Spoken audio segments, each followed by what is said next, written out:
Let's start straight away with the questions, and please do not forget to introduce yourself. Good afternoon, President Zelensky. My name is Gaurav Sawant. I work for India Today and Aaj Tak in India. How would you describe your meeting with Prime Minister Narendra Modi? What is your roadmap for peace, and what role do you see for India in achieving that aim, especially when India speaks for the global south, for the developing countries? This war impacts all. And may I request you, sir, in case you could answer this in English for our audiences, or bits of this, please?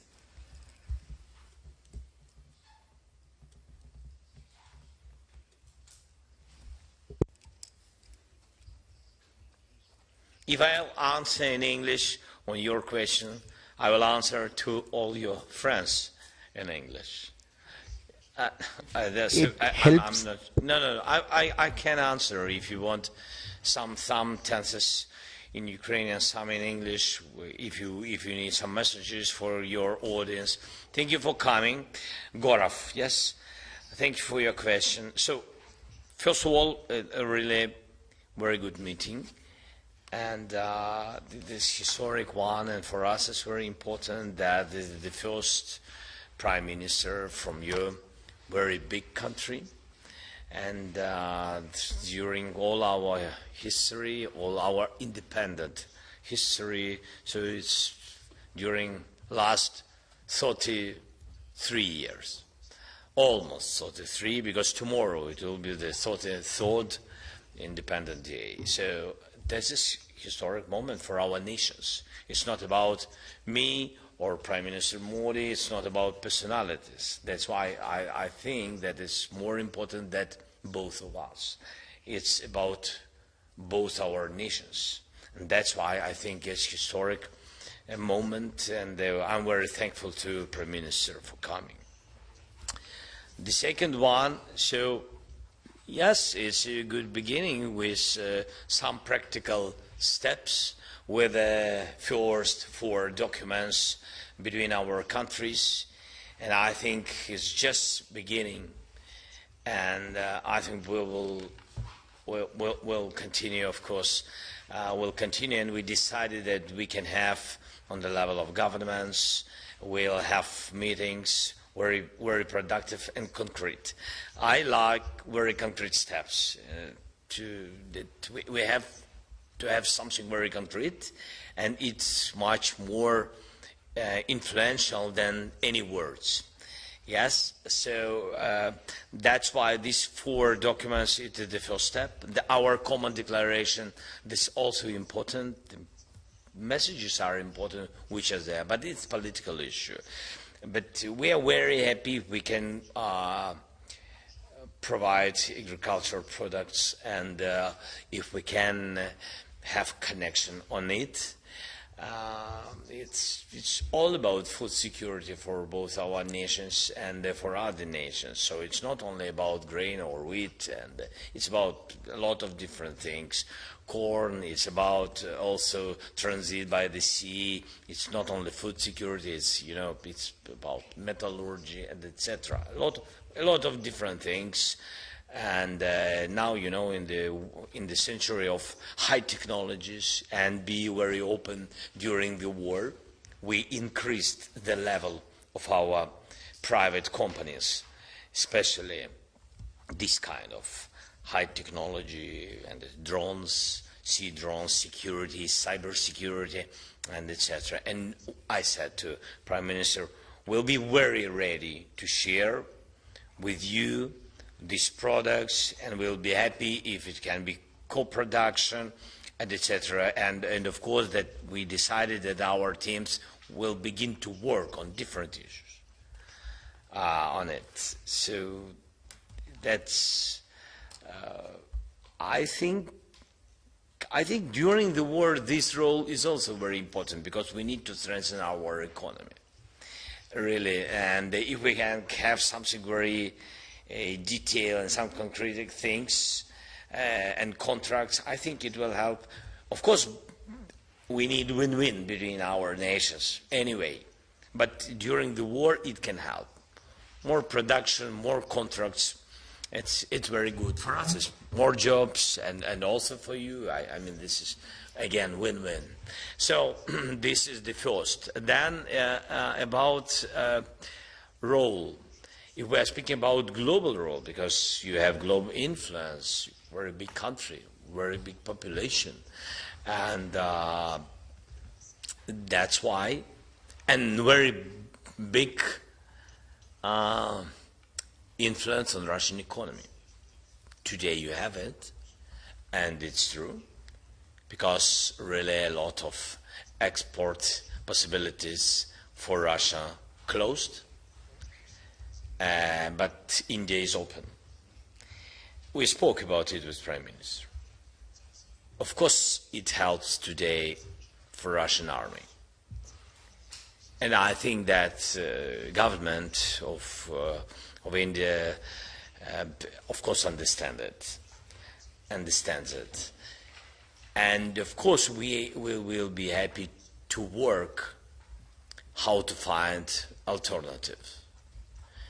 Because it's not about, again, we're a big country, it's not about millions, it's about billions which are coming back, which Putin has back to Russia, and then he uses it only, because he has now really officially, he has now war economy. War economy, it means that the priority is war, not peace. Not only for his soldiers. It meant that priority for his economy is war. And of course, if billions will come, and they are coming from any market, from India, Arabic countries, China, I mean, of course it helps him very much. So he has to feel how war is expensive, and his society has to feel, because he will not feel. Even if he will not get billions, he will not feel, because he's stolen all these billions from his people. His people are poor people. So he's stolen it during 30 years. That's why he will not feel it. But if his society will feel, they will push him to the peace. It's also very important, because his society, they don't understand what's going on, or understand and support him because of the media influence in their country, because Putin controls all the media totally, 100%, and social media, not only public, commercial, everything. That's the role of India. If you will stop import the oil,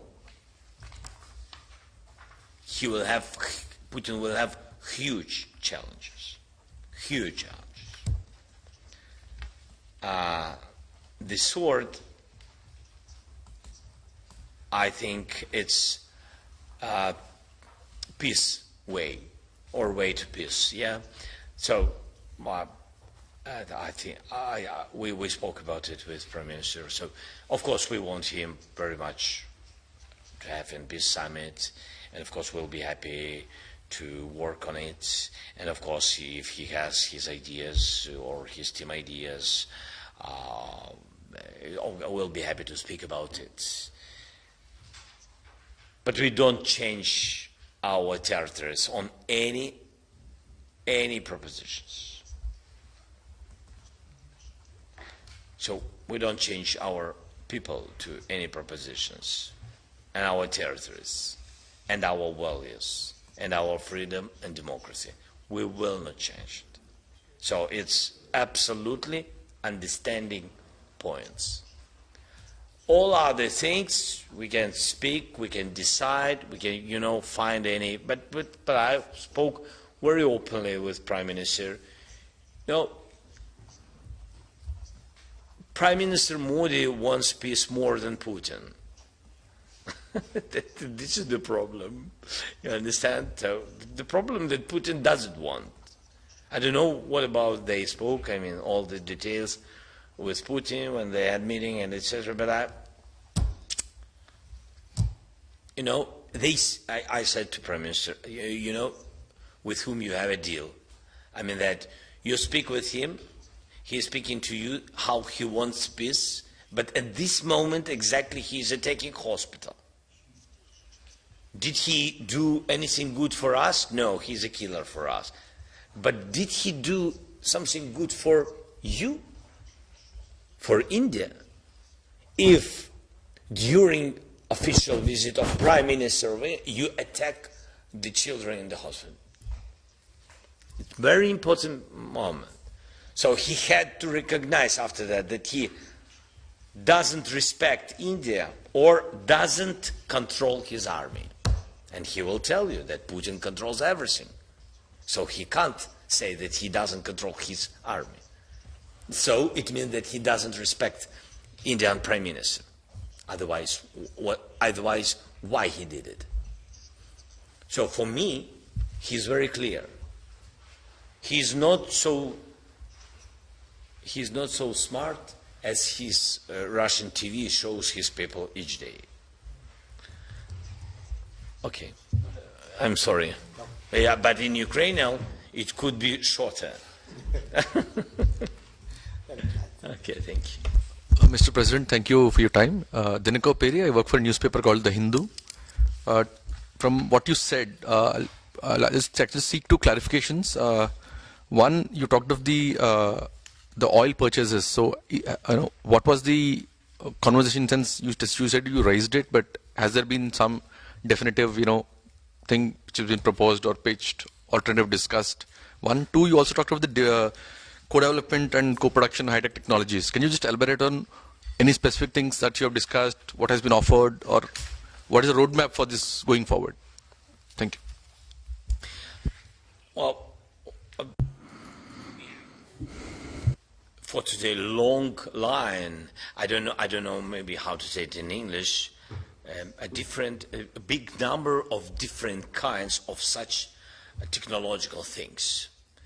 It's about agriculture, about demining, about medicine, about security. Like I said, it's drones, it's electronic warfare systems. It's a lot. It's connections and etc. Like I said, against cyber attacks. So we are ready to speak about it, to speak about sea drones and a lot of different technologies. We had, I think, good agreements before the war about engines to your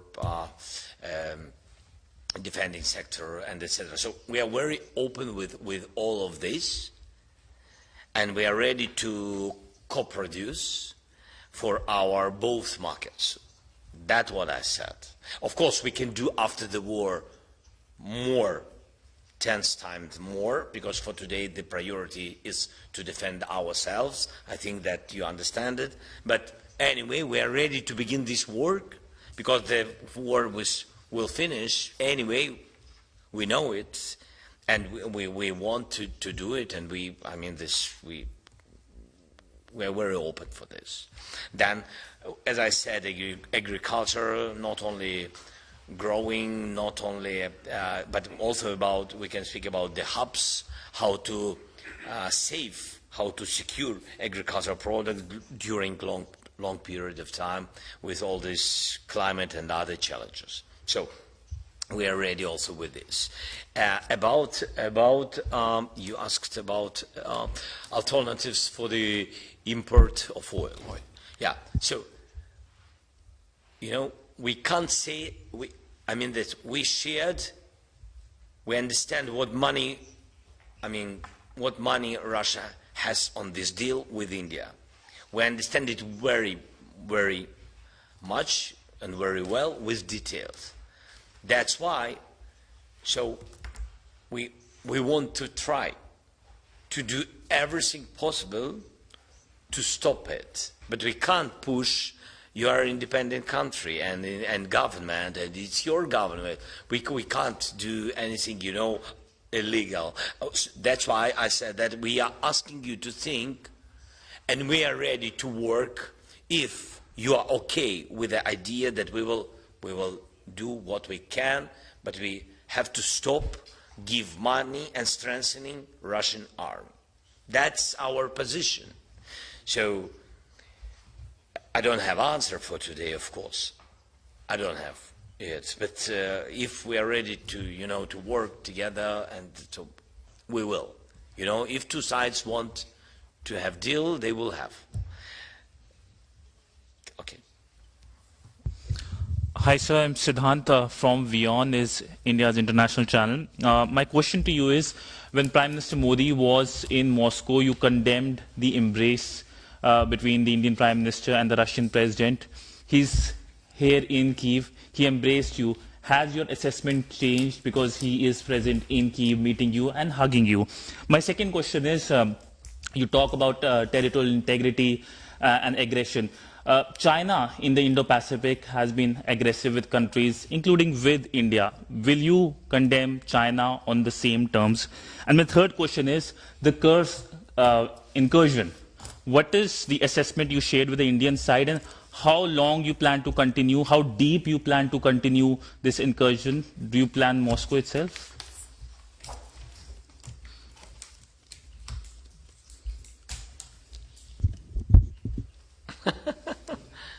Okay.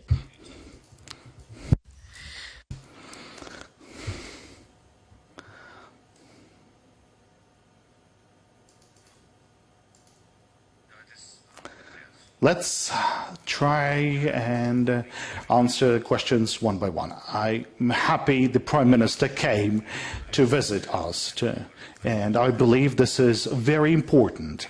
This is the first visit of the Prime Minister of India to Ukraine. We are ready on our part to do the respective steps. We've heard the messages from the Indian side. As for the Putin, my position was that, and my signal of condemnation was not because the Prime Minister came to see Putin, but because the Prime Minister came to Putin and Putin killed our children, and we wanted to have some reaction, to hear some response. And I think it's important that the democratic world is understanding what is happening, that Putin is a killer. And as for the hugs with the Prime Minister of India, or the handshakes, or anything else,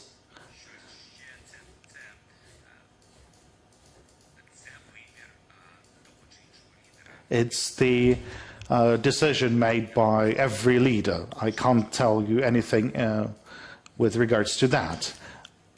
I believe that if the leaders of the world are meeting with the other leaders who kills people, children, who conquers territories, invades into the territories, it means that there's no diplomatic isolation to this person.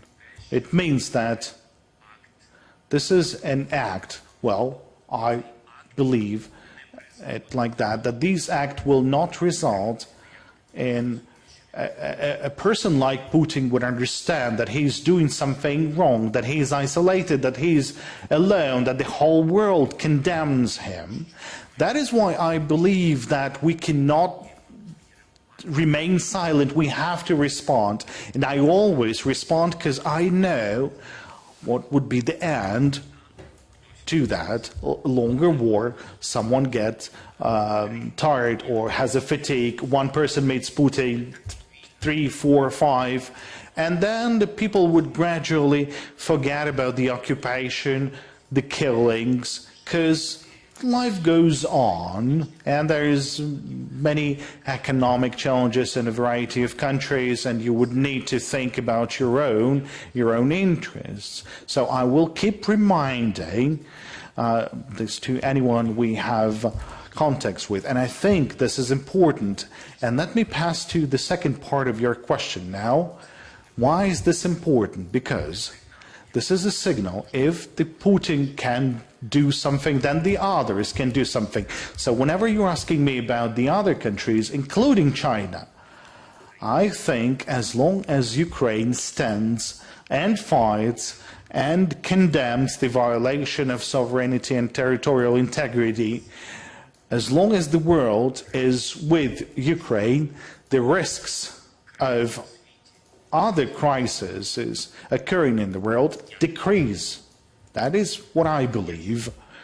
If there will be a justification of Putin's actions, then I'm confident there will be consequences in other parts of the world as to the violation of the territorial integrity. Now, if those consequences, if the violation of the territorial integrity, sovereignty, etc., will happen, then Ukraine will always stand in support of those countries whose rights are being violated, and there will be countries fighting for their own freedom, and Ukraine will always support them. And it doesn't matter the size of the country violator, the size in terms of the territory or in terms of the army, because it's a matter of values. And these are the matters of people as well. Every single person, because every single person is important. Well, as for the other question, as for our operation, you've asked about the Kursk operation, because this is what I was interpreted. Це неправильно. Well, I believe the interpreter used the wrong word for interpreting that into Ukraine. We did not incurred into their territory, but in fact it was Russia that invaded the territory of Ukraine 10 years ago. They've prepared the incursion in the Kharkiv region, and they wanted to occupy the city of Kharkiv with the population of 1.5 million people. Because Russia has invaded in this direction, and the people from these small settlements of the Kharkiv region, they went to the city of Kharkiv, and now the population of the Kharkiv city is 1.5 million people. Russia wants to occupy this city. We stopped. So that was part of their operation. We have deterred that. We have broken that. And their next step was in the north of our country, and they've prepared everything for that. They were planning to start operating from the vicinity or from the direction of the Sumy region. And the difference is that we have conducted some preventive actions preventing them from occupying our city. We managed to do that earlier, and since Putin is occupying us and doesn't really taking care of his own territories, and we clearly understand that, because the air defense in Russia, well, we know, because we are taking attacks against their energy facilities. Well, they are hitting our energy facilities, we are hitting their airfields. We know where they have the air defense. Just for you to understand, there is an air defense around Moscow, around the summer house of Putin in St. Petersburg, but in small cities and settlements in the Kursk region where we've entered, there's no air defense. Well, yes, there's their military, there are some forces, but they don't have the air defense of a size and capacity as it is around the house of Putin. So clearly he cannot hold this, and he has to start feeling this war, and he will feel this war. We don't have other chance. Because otherwise, if you're not stopping, if the diplomats of the world are not willing to isolate him totally, then he will continue with his military actions. He will continue with killing children. We showed him once this in the Kursk direction. Dear colleagues, I remind you that Sometimes. we don't have enough time for follow-up questions or second question or third question. With all the respect, we appreciate very much your coming here and your interest, but just physically not possible to, if, multiple questions from one person. Thank you so much. Дякую за те, що пане президент. Thank you for hosting us. My name is Mridu Lagosh. I work here. I teach international relations. In which academy? In Kyiv-Mohyla Academy. So, I also write for the magazine called The Week. I have the following question. Have you talked about nuclear security? Because there's 4 directions in memorandum that we've seen, but what portions of your peaceful plan of 10 points could you discuss, or have you discussed, and what the India could be interested in, and will there be a future peace summit? Have you discussed that, whether Russia will be participating, and have you seen a significant political will on the part of the Prime Minister Modi to discuss that? And could you comment the involvement of India in the release of the abducted children, and maybe the condemnation of Russia's actions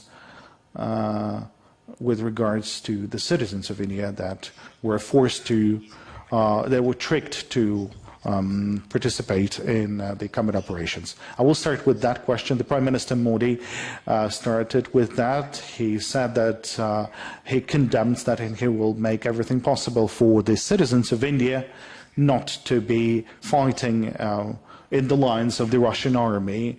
I perfectly understand him. I can't understand how could you enroll those citizens, I don't know, forcefully or not. I don't know how could it happen. Then, as for the peace summit, I truly believe that the second peace summit has to take place. Well, it would be good if it would be held in one of the global south countries. We are very open in that, and there are countries like Saudi Arabia, like Qatar, like Turkey, Switzerland as well, but that's a different direction. And we are currently talking to those countries about hosting the second peace summit. I perfectly support, and I told this to Prime Minister Modi, and we could have the Global Peace Summit in India. It's a big country, it's a great democracy, the largest.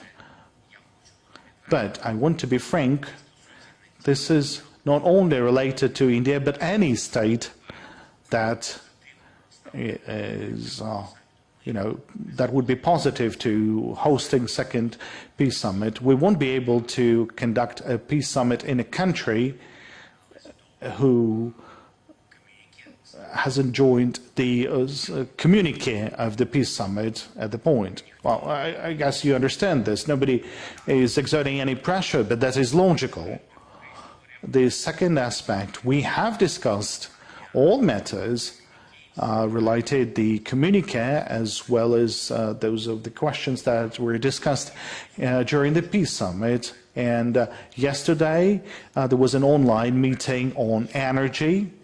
There was a big meeting after the first summit, and the teams have started to work on the first point. They've started to elaborate the plan, and as I've told you, by November we want to have all plan on all the points, and that is why we wanted the countries to join that, because if they want to have additional points or clauses, or if they disagree with something, well, perfect.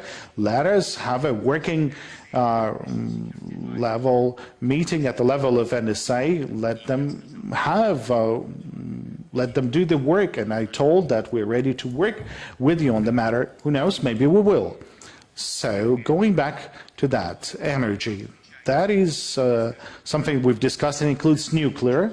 And frankly speaking, we didn't have enough time to have a detailed conversation on nuclear safety, even though we raised all 3 questions, just as the food safety and the children. As for the children, look, there's several countries willing to help in this matter. And, you know, the number of these countries will never be enough. And we would be happy if India would join that part of the formula, the return of the children. That is the humanitarian aspect. Well, from the standpoint of the neutrality of your status, even though I would like to underline that none of the points and none of the signals that were mentioned in summit does not has anything to do with the weapons. That is why I think that India can select any of the points, can join many topics, and can come up with their own vision, with their own additional viewpoints, etc. We are ready to have an open and fair dialogue. Thank you. Good evening, President Zelensky. I'm Vijay Lakshmi. I work for a news channel called India TV in India. I just wanted to know what is the road, what could be the possible road for the peace. You know, there is a war that has been going since last few years, but you seem that you're very far away from the peace. Prime Minister Narendra Modi has been talking about diplomacy and dialogue, that it can only be resolved, the conflict can only be resolved by dialogue and diplomacy. These things can't be resolved on battlefield. Do you agree with that, and has anything been proposed in the meeting between you and Prime Minister Modi on those lines? Yeah. I believe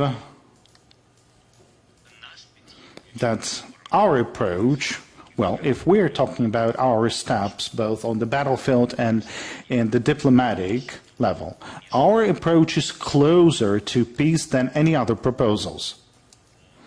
Because this path is very complicated, and all the proposals available that you've heard from multiple countries of the world, and I have mentioned this in my conversation with Prime Minister Modi today, and I believe that today everything we can hear is just a political statement. It's not a path. It's not a formula of any sort.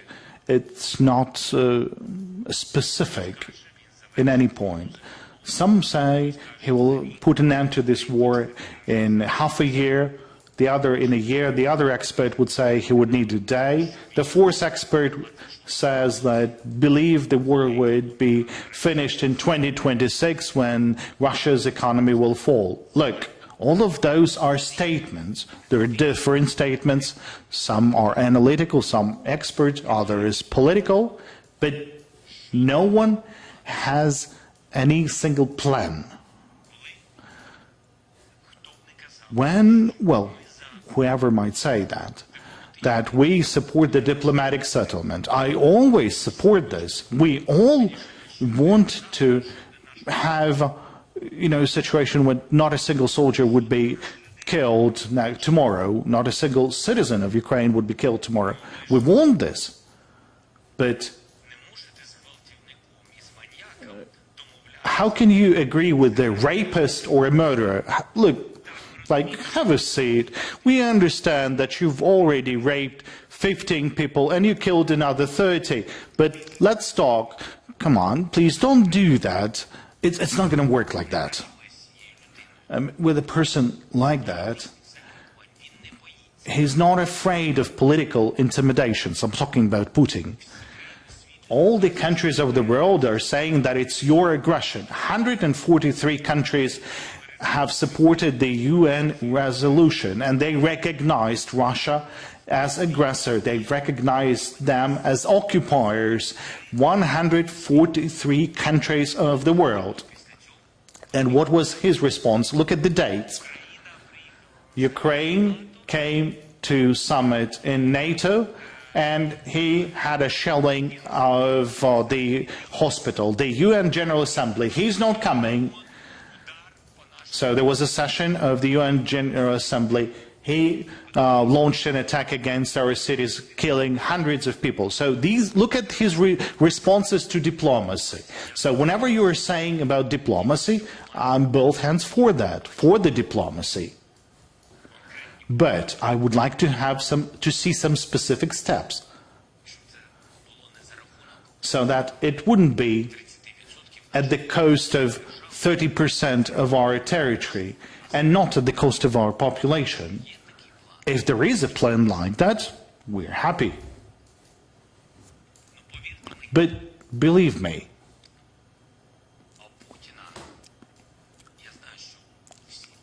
Putin, well, I know that everyone thinks that he has a great geopolitical goals, imperial views and things like that. 100% he wants to return the influence that existed during the Soviet period. He will not return that influence. He won't have time to do that. Because nor the age nor the world would give him the time to be in time to do that. The Ukrainian armed forces, well, in small numbers, are entering his regions, and he can't do anything with it for 20 days, you understand? And everyone around him, all these political players, they can see that, well, it's all clear with him. The armed forces are not that capable. He's just a villain that is intimidating with the nuclear weapons, or threatening with nuclear weapons. Everyone understood that. Even those who have handshakes, who have some contracts, believe me, all the conclusions were already made. He is not a player already. He's just a maniac, well, a big terrorist, and most are treating him like that. Thank you. Good evening, President. I'm Rudranil Ghosh from the Times of India. My question to you is, given that your military is undertaking the Kursk operation at the moment, what, according to you, is victory for Ukraine today, and how do you reconcile peace and victory? Plus, did you have any kind of discussion with the Indian side about the participation of India in the reconstruction of Ukraine?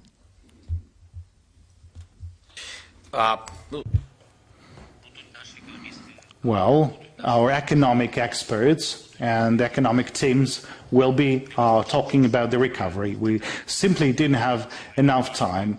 We originally wanted to have a one-on-one meeting for half an hour, but instead we had a 2.5 hours.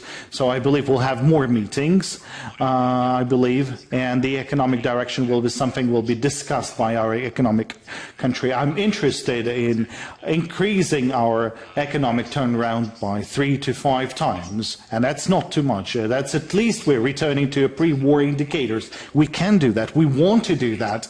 We will be open in all the directions, and there's not a single direction where we can increase the turnaround, and wherever the Indian side would support that, we will amplify that. That is something that I can guarantee. What else you've asked? About you have to understand, the operation in Kursk is a part of a large military, political, military diplomatic operation, and believe me, all that we are doing is done only to force Russia to be ready to a fair peace. The operation in Kursk prevented them from capturing our Sumy region, weakening our positions, making their position stronger. So it was very complicated for us without the assistance of partners for a long period of time. It was difficult for us to take the initiative once again. We needed to do that. So that is one of the stage of this concept, and you've seen that. And it worked, but it worked only for what I'm mentioning you. I can't give you all the details about the goals of our actions when it's when it will finish, it will be obvious why, how we did this, why did we do this, and what for. Часу мало, треба коротше. Yes. Що це? Excellency, Sergey I am told me. Okay, yeah, please. Excellency, I am Uma Shankar Singh from NDTV India. My question to you is that Prime Minister Narendra Modi has visited Ukraine on your invitation, and we got to know that Prime Minister Modi has also extended one reciprocal invitation to you, because a new chapter has started by this visit which happened after 32 years of a diplomatic relation.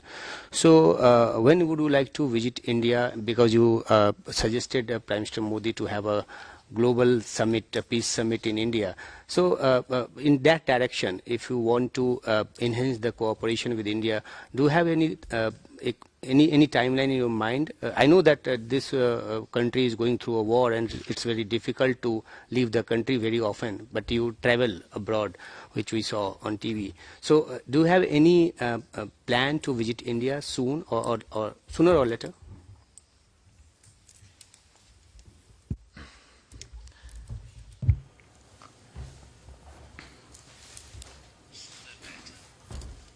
Yes, because when you begin partnership, strategic partnership, and you begin some dialogue, I think that you don't need to lose time and do big pauses. And that's why I think it will be good to meet together again. And if our meeting will be in India, I'll be happy. I read a lot about your big and great country. It's very interesting. I will not have time to see your country. It's a pity, because during the war I don't have time to look and to see. But I think it's important anyway to see your people. I think to understand country is to understand people. Also, I don't think that I will not have enough time. But anyway, it's better to be in your country, because to find key to your country and to your Prime Minister is to see your people. And I need very much to find key to your country, because I very much need your country on our side, not balancing between us and Russia. It's not about your historical choice, but who knows, maybe your country can be, this is the key in this diplomatic influence. That's why I'll be happy to come to India as soon as your government, Prime Minister, will be ready to see me. And of course it depends on two things: when you'll be ready, and of course when I have to stabilize some moments with my team, including soldiers, of course, to stabilize some moments on the battlefield. So we have now very good chance. So this only two moments. Thank you. Mr. President, my name is Jagvinder Patel. I am working for AVP Network in India. Mr. President, my question is, once you were known as a famous comedian in Europe, but now you are in new role as a president and moreover as a soldier of this country. How do you define your new role in this zone, basically in war zone?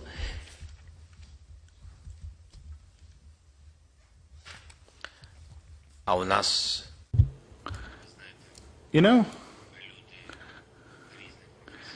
People had different professions when the war started. There were artists, there were athletes, electricians, engineers, and everyone started to join the military, went to war. Someone who volunteered to go to the front lines, others were mobilized. There's people who simply could not continue working in their profession during the times of war, and there are artists who I think they also serve because they're traveling around the front lines and they support the morale of our forces. And I believe myself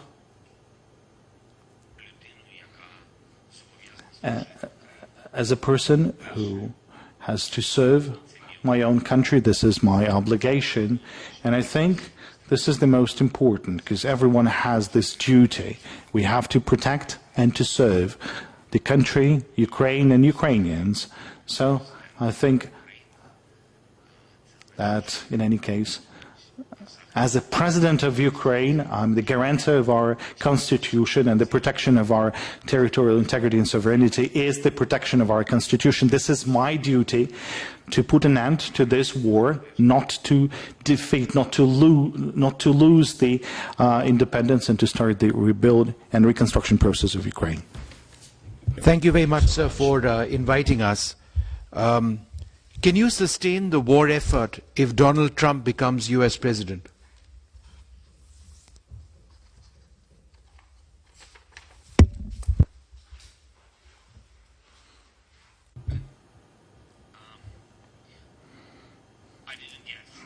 I mean, this we will see in November, but anyway, I didn't get any signals from his team that, or from him.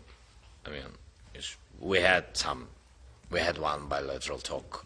I mean, during this period of time, during the war time. Yes, we had one phone call. So I only had messages that he will support Ukraine and will do everything how to stop the war and to do everything Ukraine be independent, European, and free.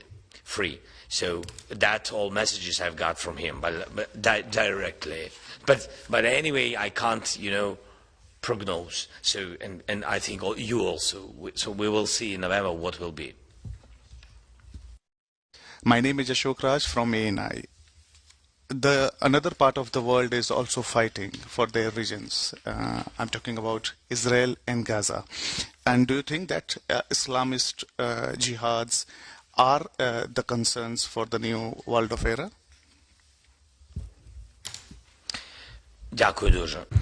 Thank you. I'm not sure about it. That I will speak Ukrainian if I can. Sensitive moments,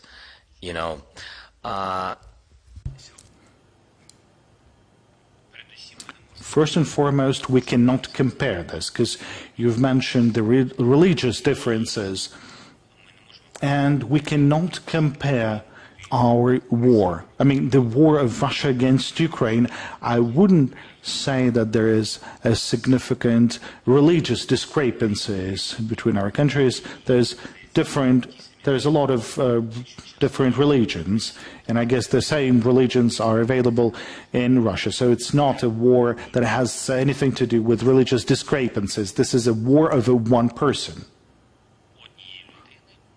One person, that's it, who came to that. And I wouldn't be comparing that war as well, because in our case, we have a person that is gradually doing all these steps. It came to Moldova in the beginning of the 90s. So what happened? When the countries restored their independence and there was a disbandment of the Soviet Union, and then the policy of the Russian Federation, well, it started, was Putin, and he continued this policy. He has become a true Hitler in this policy. And this direction says the return of the influence, it started before him, because it was like a frozen conflict. There's all these same manual as it was in Moldova. They occupied a part of this country. They cut a piece, the Transnistria. They cut it. They were saying that they kind of protect the local population with their own forces. And the same thing they've done in Chechnya. They've destroyed everything. They killed all the people, everyone who had their own kind of voice or the independence. The next step, if you remember, was in 2008. That was in Georgia. And all the same, they send their tanks and forces to the country. They cut a piece in Abkhazia. What, do they have Russians living in Abkhazia? No. The people who live there, they speak the same language as Georgia. So in all the cases, they were finding the reasons. But in any case, the methodology is all the same. They have the people, their own forces there. They cut the piece. They keep their own forces there. And they're destroying the whole region. Because Abkhazia, it's a long distance from you. Even though you're a journalist, you know a lot. But I'm not sure you've been to Abkhazia. But I've been there. I've been to Transnistria and to Moldova. I've been to Georgia many times, and I've been to Abkhazia. So once, during the Soviet times, it was a recreational area, and it was very popular. They have a unique nature in there. They have a unique climate and a unique recreational facilities. Now, what came with Russia? Now it's all destroyed. There's no tourism there. Absolutely. And all the same, after Georgia, they did to Ukraine. They came into Crimea, and they cut the Crimea, they cut the Donbas. Once again, there was a recreational area. 3 million Ukrainians were having holidays, were spending holidays in Crimea. They lived in Crimea. Now imagine, once again, zero tourism, economy is zeroed, and the region is kind of destroyed. So everywhere, the same steps being taken, there's nothing new here.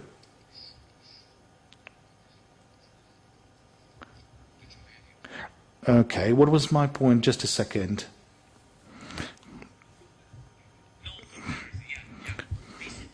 This one man, sorry. So this is the word of this man. He had this idea.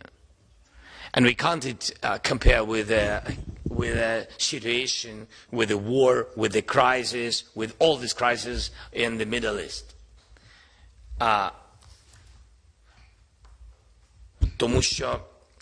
Because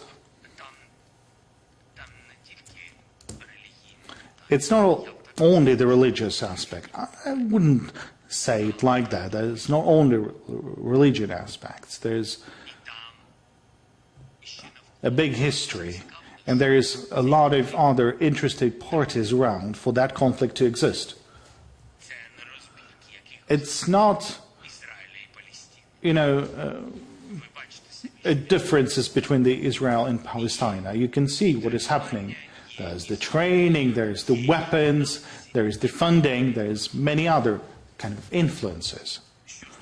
As for our position, with regards to this conflict, we have always stated that we respect, we recognize the policy of both countries, we recognize Israel, we recognize Palestine.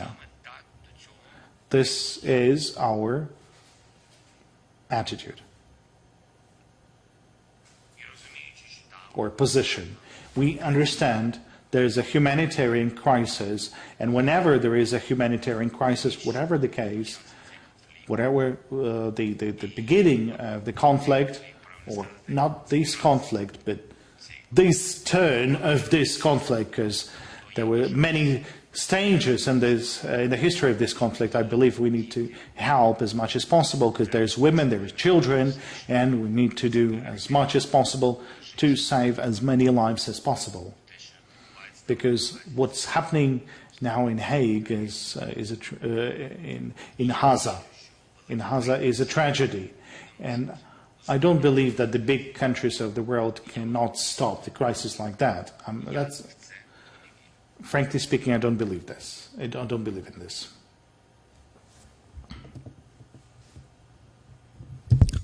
President Zelensky, thank you so much for doing this. I'm Siddhant from CNN News 18. President, I have a question. Since Government of India these days is focusing a lot on defense exports, and there is also Make in India initiative under which the new technology and defense equipments are being manufactured. Since your country is at war with Russia, you people also require arms, ammunitions, etc. Can we see at a possibility of Ukraine directly engaging with India as far as buying products made in India in near future? Yeah, we are ready. So we are ready.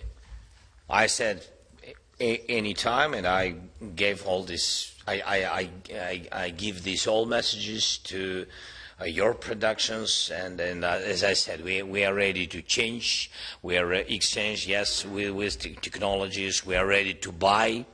We are ready to produce. We are ready to open your companies here, or we are ready to open our companies in India. So we are very ready for such dialogue and for such work. Defense products or in general? Yes. Defense? Yes, we are ready. Also, President, a very last question. Was it discussed when in a meeting with Prime Minister Modi today? No, we didn't. We spoke basically about some technologies, and we see, and I think that I wanted to show and be very understandable for Prime Minister that we are open for very big deal if India will be ready.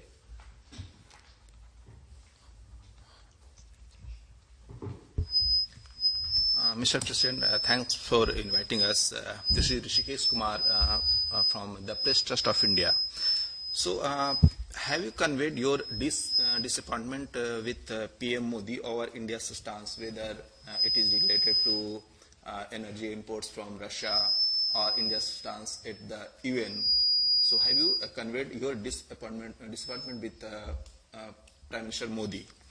And my second question is, have PM Modi sought safety and security of Indians fighting the war from the Russian side? And are there any Indian nationals in custody of Ukraine?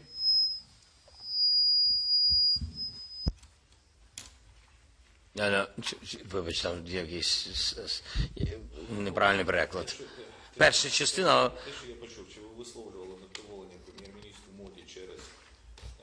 I'll speak Ukrainian. Correct me, please, if I'm wrong. So, перша частина, чи ви... So first, have you expressed any disappointment to Prime Minister Modi because of India selling or buying oil from Russia? And the second part of the question...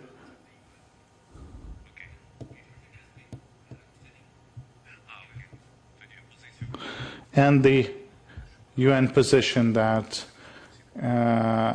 India refrained from most of their positions or remained neutral.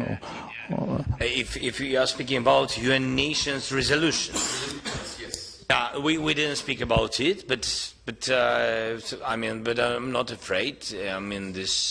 I think that official India knows my position. That of course we are not happy that we didn't get your support on this resolution. But we didn't speak. This time we didn't speak about it, really. Because what to speak now about it if it was in the past? And so before new resolutions we have to speak. And I think we have to make more strong relations between our country before new decisions. Yes, we don't have time to look at the past. I think...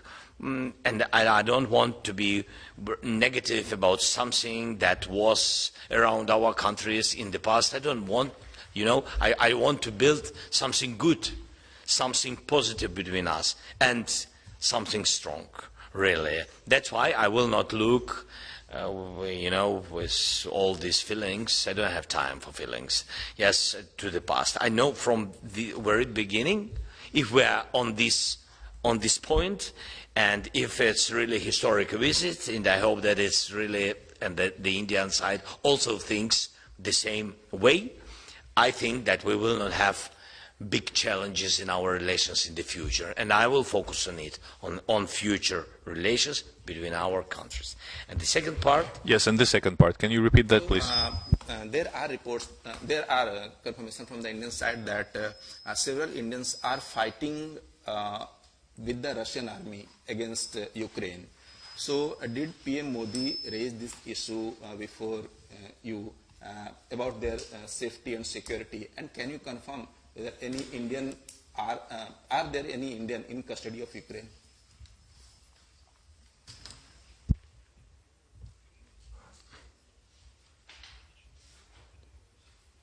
Now, that I don't have. I think we don't have really Indian citizens in the prison and in the prison at Polon. In captivity. So we don't have. If I knew that we have, of course I could release it. Yes, of course we'll release it. Of course we will immediately will tell to Prime Minister, of course. So we don't have this information. Yes, we knew that there are really different people from some countries, including India, in Russian army. But I've got it about, for example, about Indians. I've got it, so I know about from intelligence. I know from intelligence. I know about from people of Syria and some other countries, but not from India. About India, I've heard from media, really, that somebody has been killed. Yes, and I didn't know other information. I didn't have it. Okay, last question, please, right? No? One, okay. Okay. Mr. President, thank you for having us here. I'm Rishabh, Principal Correspondent for Times Now. So my question is, in March, there was a report from the State Department of US that US believe India can use its influence on Russia to stop this war. Do you endorse this? And what was, according to you, the major outcome of today's bilateral meeting? NAFTA. Тому що NAFTA. Well, because of oil, that's what we were talking about, because the billions of dollars are returned to Russia. If India won't be buying oil, then Russia will have big troubles, significant troubles and challenges. And I think this is what was meant, because the first and foremost is the economy, because there's not only the oil, there's many other aspects. Currently, there's a very significant contract signed between India and Russia. I'm not saying this is something new. You had this relationship. But as for the oil in times of war, I believe this is the record-breaking contract. And I think that stopped it. He's afraid of losing the economy. He has nothing except for oil. His main currency is oil. If he's not going to sell oil or gas or other chemical products, then, frankly speaking, he will have very significant challenges with paying pensions, with paying salaries inside his own country. They're not selling their technologies, and their economy is very slow, so they do have a kind of an energy-based economy, and they're export-oriented, so if the countries won't be importing energy resources from the Russian Federation, then they will be helping the whole world. Second question, sir.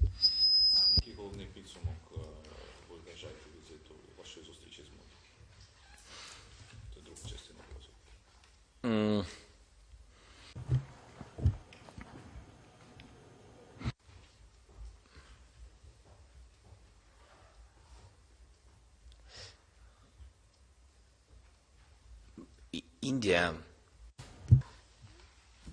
big influential country, not only in the world, also through the circle of very skeptical countries.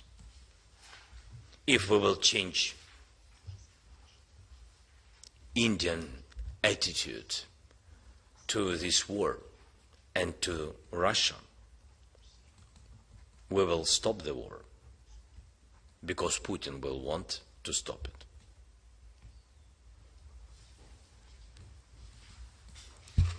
Good evening, Mr. President.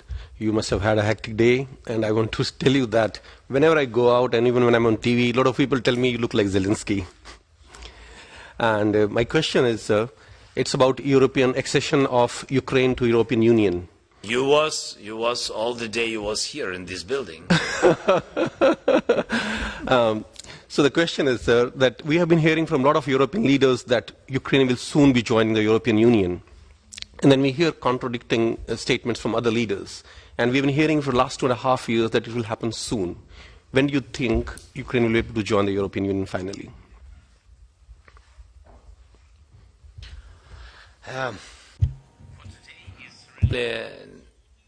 Now really the question of time. We finished with all the things which blocked our way to EU. So it depends on the time, on technical things. I think that for today there is a common, mostly, 99%, common will of the EU countries to invite us and to see Ukraine as a member of European Union. So I think that will be. When? Difficult to say, but we will do our best to make it closer. Thank you, Mr. President. Come often. Thank you. Bye-bye.